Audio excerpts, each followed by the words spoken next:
Bienvenido al Día con Sandra Tucó, un espacio de entretenimiento, salud, recomendaciones de libros, entrevistas, debates y mucho más. Todos los domingos a las 7 de la noche por este canal.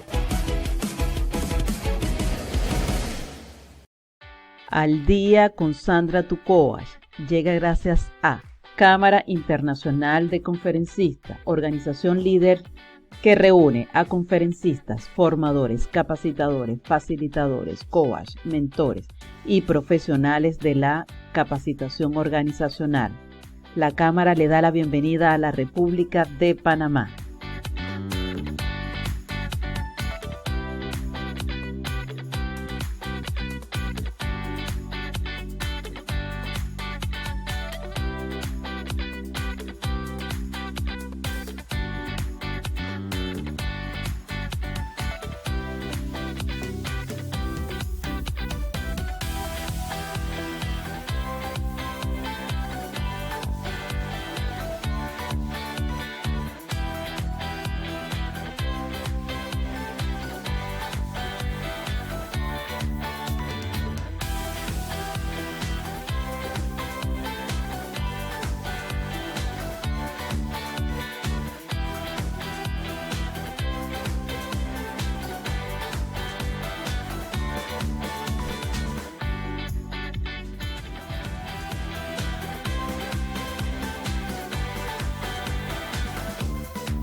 Bienvenidos al Día con Sandra Tucó. El domingo pasado descansamos un ratito.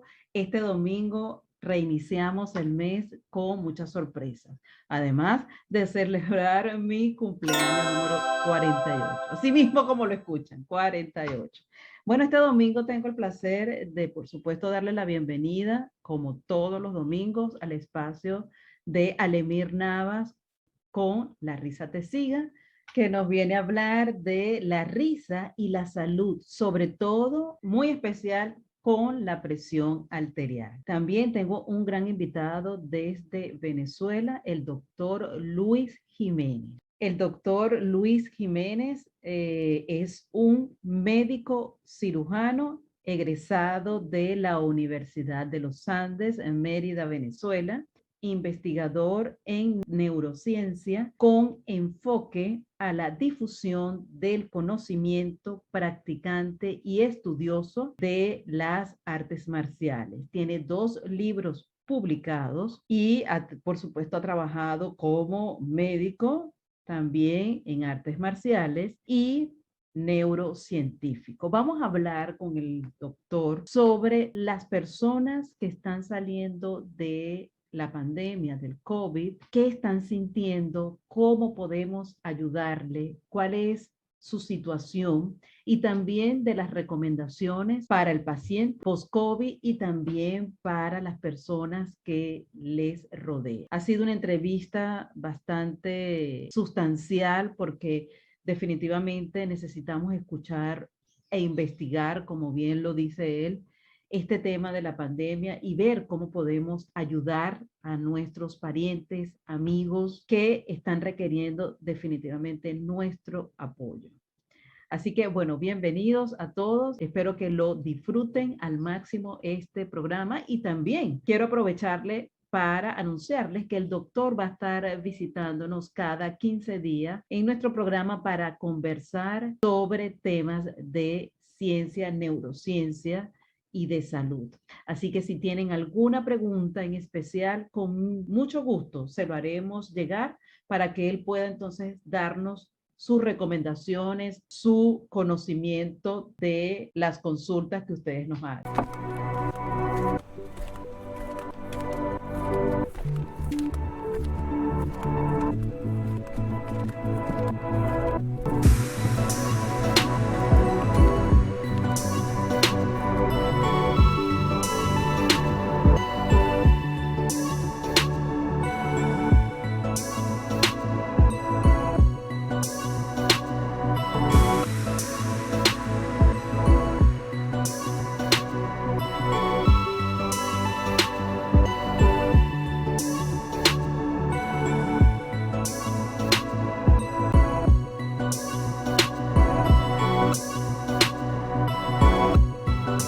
risa te siga.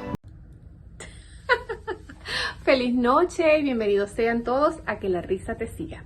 Y en esta noche quiero hablarte acerca de lo que la risa puede hacer por tu presión arterial. Siempre pensamos que el tema de la presión arterial es solamente para los viejitos, solamente para las personas con un cierto nivel de edad, pero resulta ser que en estos tiempos que estamos viviendo, la presión arterial nos puede afectar absolutamente a todos, puesto que todos nos corre sangre por las venas y todos estamos expuestos a los mismos factores externos negativos que acontecen en nuestro día a día.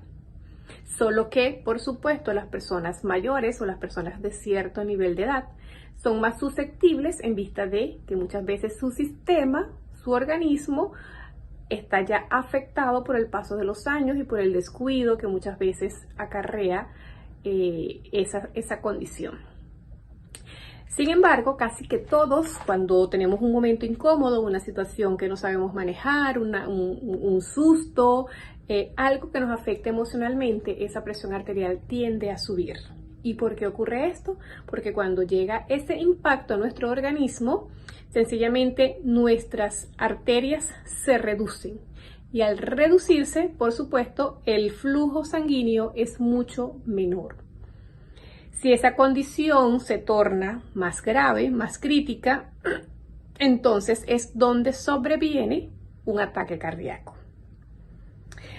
Recientemente se hicieron algunos estudios en donde se midió el nivel en que se contraen las arterias con situaciones incómodas, pero también el nivel como se puede expandir esa arteria cuando nos reímos. Y así fue. Colocaron a un grupo de personas viendo un video en donde habían cosas terribles, guerras, muertes, cosas muy incómodas, y se midió a través de sensores cómo las arterias, sobre todo la arteria del brazo derecho, se iba reduciendo. En esa medida, pues se comprobó que cuando tenemos eventos que nos impactan emocionalmente, las arterias se contraen.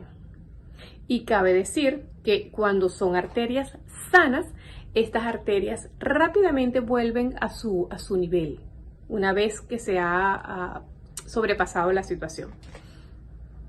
Sin embargo, cuando son arterias que ya están un poquito dañadas, vuelvo al tema, según nuestra condición de salud, pues van a tardar un tantito más en expandirse.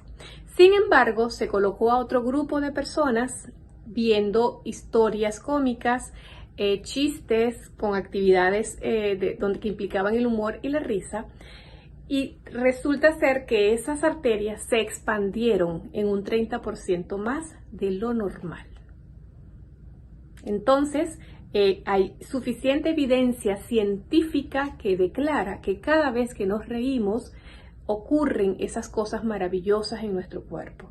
Así que si usted sufre de presión arterial, pues ríase. Ríase de usted mismo, ríase del mundo, busque historias cómicas, busque chistes, ríase de los memes que consigue en su Facebook, pero busque la manera de reírse. Entiendo que hay situaciones en las que muchas veces uno dice, no, yo no me puedo reír, pero acuérdense que ese es nuestro yo director, nuestro yo que no se permite hacer cosas diferentes, pero vamos a permitirnos nosotros hacer cosas diferentes para mejorar nuestra salud, nuestro bienestar y nuestro entorno, porque de eso se trata la vida, de que nosotros hagamos cosas diferentes para vivir mejor, con bienestar y con dicha y con mucha salud. Que este es el enfoque que particularmente yo le doy al tema de la risoterapia, al tema del yoga de la risa, al tema de la risa y el humor, siempre desde el punto de vista saludable, ya que con salud podemos alcanzar absolutamente todo lo que nosotros queramos en nuestra vida. Que la risa te siga.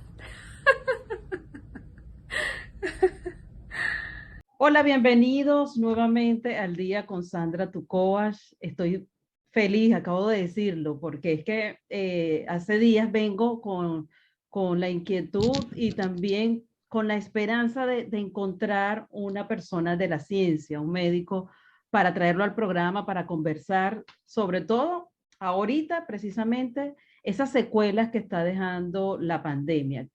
Las personas que han sufrido, que han padecido y que han podido salir, gracias a Dios, de esa pandemia, qué está pasando con ellos por dentro, qué están sintiendo. Y bueno, precisamente tenemos a mi invitado de hoy, el doctor Luis Jiménez, que está conectado desde mi natal Venezuela. ¿Cómo está, doctor? ¿Cómo le va? Bienvenido. Un placer saludarte, Sandra. Gracias por la oportunidad. Para mí es un gusto poder estar en este momento con ustedes. Y bueno, aunque sea entre las dificultades del internet, las dificultades para podernos conectar, bueno, aquí estamos presentes. Se lo agradezco y yo sé que, bueno, está por allí conectado desde las afueras, en el centro, y le agradezco muchísimo su tiempo de poder compartir sus conocimientos con la audiencia y con las personas que nos van a ver en diferido, bien sea por YouTube o por Facebook Live. Al principio estaba conversando o hablando precisamente de las personas que han sobrevivido a esta pandemia, personas que han podido salir airosas de, ¿verdad? Esta complicación que aún nosotros no tenemos como que toda la información. Hay mucha información que se maneja a través de las redes, algunas son ciertas, otras no se sabe si realmente son ciertas, y por eso quise traerlo para acá, y sobre todo porque he tenido una experiencia de una persona cercana que acaba de salir del COVID y en su texto por WhatsApp me dice que hay cosas que las personas no la van a entender, que ella está bien, pero se siente que todavía no está como en su ser, ¿no?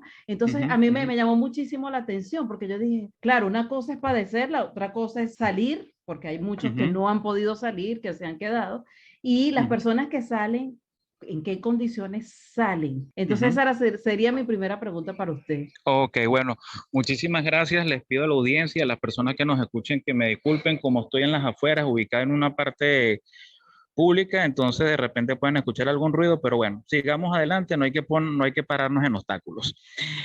Una pregunta muy interesante que la voy a dividir en dos partes. Lo primero es el componente fisiológico. Hay que recordar que esta enfermedad es viral y produce una inflamación muy severa, inflamación de los pulmones, inflamación del corazón, inflamación de los tejidos blandos y junto con eso una serie de químicos que van a alterar el funcionamiento cerebral. Esto hace que esa respuesta no es que después del tratamiento, ya sea oral, ya sea por vía endovenosa, ya sea que te hospitalizaron, que saliste de alta, ya sea que estuviste en terapia y después saliste de alta, ese tratamiento, esos químicos, tanto los propios como los de afuera, van a estar tiempo circulando en sangre. Eso altera muchos mecanismos pequeños, intrincados, pero sobre todo a nivel cerebral. ¿Qué quiero decir a nivel cerebral? Hay un precepto que se sabe, que no se elugubra, que es que la depresión tiene gran componente inflamatorio. Entonces, si el cuerpo está inflamado y se inflamó, la depresión se empuja o los cuadros depresivos en una escala ascendente. Punto uno. Punto dos, también hay un componente emocional. Hay una materia que normalmente estudian algunas personas, que es antropología médica. Nosotros como especie hemos sobrevivido al miedo por mucho tiempo y a la enfermedad. Hemos tenido que idealizar, entender la enfermedad. Como diría Joseph Campbell en El viaje del héroe, hemos tenido que luchar con una serie de sombras, pero esta sombra a la enfermedad es a lo que no entiendo y produzco unos mecanismos psicológicos para adaptarme, para no dejarme inundar por ese miedo y aplastarme por él. ¿Qué es lo que sucede? Hay que recordar que como especie no habíamos pasado por algo similar desde hace quizás 100 años. Muy pocas personas que están ahorita acá tienen algo más de 100 años y aún así no se irían a recordar de este tema. ¿Qué es lo que sucede? Destapamos otra vez esos miedos, el miedo y la fragilidad que nos produce la muerte, y no podemos criticar al individuo, no podemos decirle, ya, mejórate, sal de eso, es simplemente ideas tuyas. No, nos estamos orientando y estamos maltratando. Entonces, esto es un proceso en el cual hay que acompañar al sujeto y acompañarnos nosotros mismos. Hay que recordar que como especie, ¿verdad? Somos un individuo de sociedad y la sociedad está hecha para que las fortalezas individuales de cada sujeto apoyen, eleven, hagan más fuerte un grupo. Entonces, hay que acompañarnos, escucharnos sin crítica. Cuando no sepamos cómo ayudar a la persona, pedirle ayuda a un profesional, psicología, psiquiatría, orientadores, coaches, inclusive, por favor, tenemos que hacer lo que pueda, lo que podamos para escuchar a las personas de manera racional. Algo que veo con mucha preocupación es que los pacientes cuando salen de esto sufren de pánico y no lo dicen o no lo expresan, y al no expresarlo le estamos haciendo un daño terrible, terrible. Entonces, hay consecuencias por las dos partes, pero no todo es gris. Y el hecho de que Sandra hoy esté haciendo este programa nos da luz, esperanza de que sí se pueden hacer las cosas porque esta información va a llegar. Para eso son las redes digitales y para eso está este buen trabajo que está realizando nuestra amiga acá. Gracias, doctor, gracias. Me encanta cuando usted dice que primero tenemos que escuchar con una escucha activa, esa escucha que no juzga, esa escucha activa que no va a criticar a esa persona ni que va a ser incomprensiva a lo que ellos nos pudieran estar diciendo. Y también me encanta también el tema del acompañamiento. ¿Cómo hace entonces la familia, los hijos de esas personas que han salido de COVID? ¿Cuál sería el mejor trato, aparte de la escucha? ¿Qué podemos hacer con estas personas que están, que aún son pacientes? Porque si se sienten aún que no se sienten en su ser, encajados, como involucrados nuevamente en la sociedad, ¿qué podemos hacer con ellos en casa? ¿Qué apoyo podemos darle? Ok.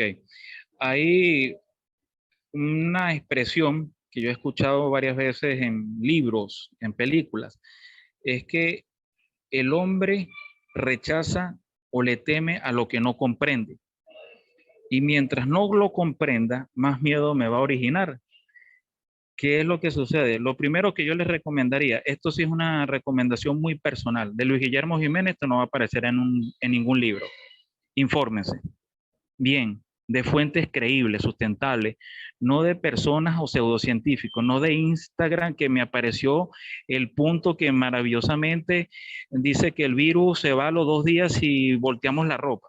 O sea, es un ejemplo un poco exagerado, pero hay fuentes, la Organización Mundial de la Salud, ok, pero hay doctores en cada país, infectólogos, sobre todo recomiendo ese nombre, páginas de infectología, páginas de pediatría, de medicina interna, con información clara. Buscar información en persona y saber qué está presentando mi familiar, si yo lo puedo presentar. Cuando más información tengo, menos dudas y más capacidad voy a tener de ser un sujeto proactivo y de brindar una ayuda eficiente. ¿Qué es lo que pasa? Sabiendo las características de la enfermedad, pido asesoría psicológica.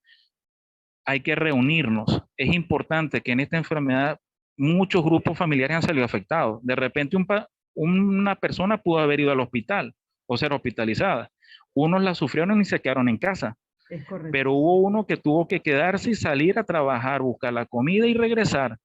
Hay que saber que cuando todos estén en capacidades plenas, hay que rotar también la actividad, porque al cuidador lo vamos a agotar como ser humano. Entonces, ok, va a haber un enfermo y después van a haber 2 más.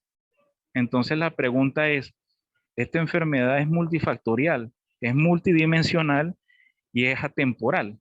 Entonces, hagámoslo simple, entendamos, hagamos un plan, afrontemos, escuchemos y actuemos. Excelente, excelente, me encantan las recomendaciones. Ahora vamos a hablar del paciente. ¿Qué tiene que hacer el paciente? Usted mencionó hace rato que están sufriendo de pánico y no lo están diciendo. ¿Por qué se están quedando callados? ¿Por el mismo miedo? ¿Y qué deberían de hacer?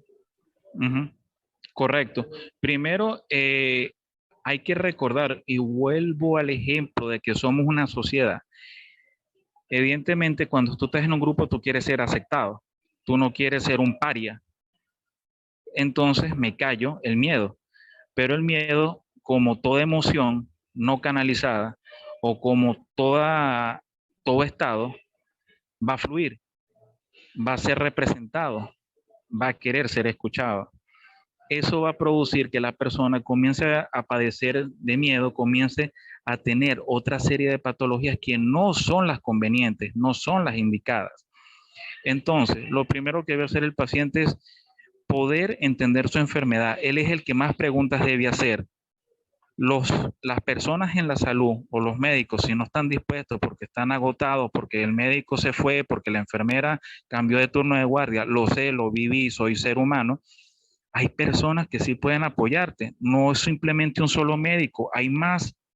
Entonces pregunte y después no temas decir, estoy pasando esto, lo estoy afrontando, y entender que este es un cuadro que tiene consecuencias a posterior, que estas consecuencias pueden ser desde un simple cansancio por algo llamado pericarditis, que no nos vamos a desviar por ese camino porque es muy largo, y también puede haber encefalitis, puede haber pérdida del gusto prolongada, etcétera, etcétera, etcétera. Pero lo importante es informarse, entender, cumplir el tratamiento en las mejores condiciones que se pueda. Y junto con eso, tener ese grupo de apoyo. Y si están solos, no olviden buscar a personas que los apoyen, porque me ha tocado ver pacientes abandonados, que no tienen a nadie, y lo viví en carne propia. Lo viví en carne propia, viendo muchos familiares y viendo inclusive personas que se enfermaron con alguna padencia menor y fueron abandonados. No es ese el motivo, ni es ese lo que nos identifica como una especie que ha crecido en tantos años de evolución. Correcto. Hay una palabra que usted me está mencionando muchísimo, que es especie. Me Ujú. encantaría que pudiéramos, o que usted pudiera ahondar un poco más sobre ello, porque siempre hemos dicho humanos, somos gente, personas de relaciones, de estar en grupos. Ahora Ujú. estamos hablando de especie y creo que va por la línea de la antropología que mencionaba al principio. Ujú. Entonces, cuénteme, ¿qué va a pasar con nuestra especie? ¿Qué estamos preparados para esto? ¿Cómo podemos, sí, asimilar todo este tema de la pandemia y nosotros como especies? Hay algo que es importante como especie, y eso ha sido tanto en la historia universal como en todos los conocimientos históricos y como individuos. Cada vez que nos hemos enfrentado a un reto, se han originado cambios. En ese cambio, algunos lo asumen, otros se quedan estancados, otros los toman, los hacen parte de sí y nos mejoran. ¿Qué es lo que sucede? ¿O cuál es mi opinión? Es que esto que estamos pasando va a originar una serie de cambios cerebrales, evidentemente. Van a haber cambios estructurales, el cerebro va a tener nueva información, porque antes tú hablabas de eh, neumonía, saturación, oxígeno, fiebre, enfermedades con nombres extraños. Ahora esos conocimientos van a ser nuestros. Se amplió nuestro background de palabras. Uno, palabras anglosajonas. Después de eso, vamos a tener la capacidad de poder entender cómo apoyarnos, porque como sí lo critico de manera real, hay personas que fueron abandonadas, hay personas que no dejaron a otros. Ahora podemos ver personas que escuchan con más paciencia. Entonces, dentro de lo malo, hay algo bueno. Dentro de la oscuridad se hace la luz. Y en este momento podemos decir que vamos a crecer y que esas herramientas van a ser parte nuestra. Pero muchas veces en nuestro momento no van a ser comprendidas. En un par de años vamos a ver que vamos a ser personas mucho más capaces de poder cuidarnos y poder transmitir información. Ese es el lado positivo, porque la especie siempre va a transmitir información para la sobrevivencia. Claro, claro, buenísimo, buenísimo. Entonces, Cuando se habla de cambios cerebrales, es algo positivo, obviamente, para nuestra especie y vamos a evolucionar a nivel de ese cambio, ¿no? Correcto, correcto, ya ha sucedido. Eso se llama citoarquitectura cerebral. El cerebro se va remodelando. Lo voy a poner simple. Imagínate el esqueleto de una persona. Se fractura en una noche y al día siguiente amanece totalmente reconstruido. Esa es una anomalía un poco gruesa, pero más o menos así funciona el cerebro. Se construye y se reconstruye. Es como un principio védico acerca de la creación y el fin, el aliento de Brahma, que dicen los hindúes. Pasa similar. Cuando hablamos de modelación cerebral, ¿estamos hablando de lo mismo? Similares. Similares. Similares. Ok, perfecto. Bueno, doctor, cuénteme algo más sobre el cuidado que debemos de tener, sobre todo estos pacientes que han salido. ¿Cuál es el cuidado aparte del psicológico, el físico? ¿Qué recomienda usted o qué debería de hacer esa persona al salir?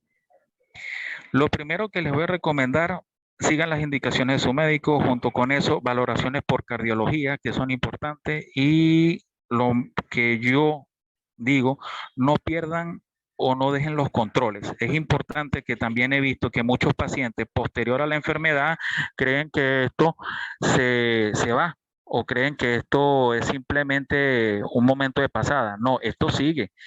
Hay que hacer rayos X, hay que observar y sobre todo el control. Es importante los siguientes nombres, no importando si eres adulto o eres un niño. Medicina interna, cardiología, neumonología. Mantenernos presentes, valorarnos. Y si las circunstancias económicas no permiten la valoración por un especialista, porque cada país es diferente, cada sistema de salud es autóctono, cada sistema de salud tiene su propia personalidad. No es lo mismo el sistema de salud argentino que el sistema de salud brasilero. Es saber que sí se puede y sí se debe controlar. Excelente. Bueno, doctor, mire, de verdad que me ha encantado haber conversado con usted. Como le dije, y voy a reiterarlo, me encantaría poderlo tener aunque sea una vez al mes para que nos pueda nutrir de tanto conocimiento científico que tanto hace falta porque hay demasiada desinformación y me encantaría que pudiéramos tenerlo pues a través de este programa del día con Sandra Tucovas. ¿Qué le parece? Para mí, para mí va a ser un honor y un placer poderlos acompañar y poder transmitir esto. Todo un Oh, gusto. ok, muchísimas gracias. Bueno, para cerrar, ¿qué le gustaría, las últimas palabras para cerrar en este caso? Ahí creo que quizás las últimas palabras que le puedo decir es que sobrevivamos esto como especie, pero sobre todo busquemos crecer como individuos. A través de la ciencia, a través del conocimiento, vamos a salir adelante. Es la Ah, base. amén, así será. Muchísimas gracias, Doc. Gracias a ustedes, Encantada. disculpen las No, interrupciones. no se preocupe, eso pasa, ahora pasa muy a menudo y ya estamos acostumbrados de que, bueno, no podemos controlar las personas que pasan ni los ruidos, pero buenísimo porque se escuchó perfecto y me encantó también el tema. Gracias, Gracias. doctor, encantada. Así que bueno, recuerden que Al Día con Sandra Tucoas se transmite todos los domingos por mi fanpage Sandra Tucoas a las 9 de la noche y repite por mi canal de YouTube los lunes a las 9 de la noche. Así que quedamos en contacto.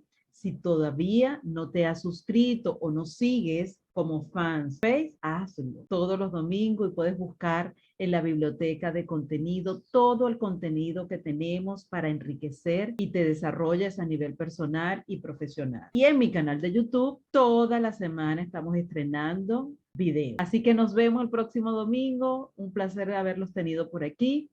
Se les quiere. Les habló Sandra Hernández, Sandra Tucoas. Chao, chao.